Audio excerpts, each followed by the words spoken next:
So the NDP might be facing one of its toughest battles yet. Polling shows that they could lose up to 3/4 of their seats in the next election. The NDP support has just tanked over the last few weeks, and they are in serious trouble. Even party leader Jagmeet Singh's own seat is at risk. He recently posted this video on TikTok showing him getting ready.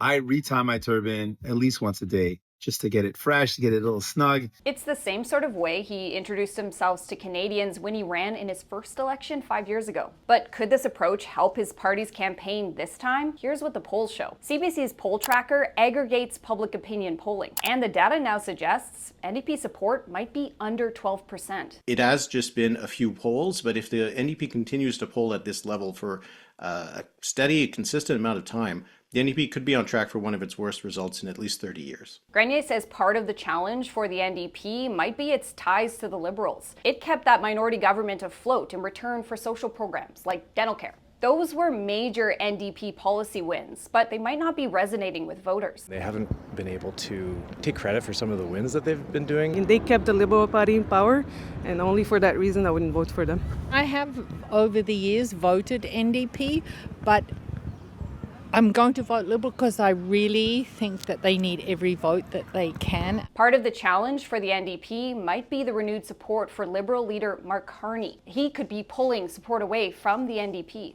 And the threats from U.S. President Donald Trump means key NDP priorities during a campaign, like affordability or housing, they might not be at the top of voters' minds. The ballot question for this federal election will be who is best in the Prime Minister's chair and at the federal government to tackle Donald Trump. Brad Levine, a former NDP campaigner, says this could be a defining election for Singh's career. Mr. Singh needs to fight like his future leadership is on the line because after 2 election campaigns where he's lost 500,000 votes and 20 seats, unless Mr. Singh can turn this around, New Democrats are going to have a lot of difficult questions for Mr. Singh following this election campaign. And I asked Singh one of those questions. If you don't improve the NDP's standing in this next election, should you step down as leader?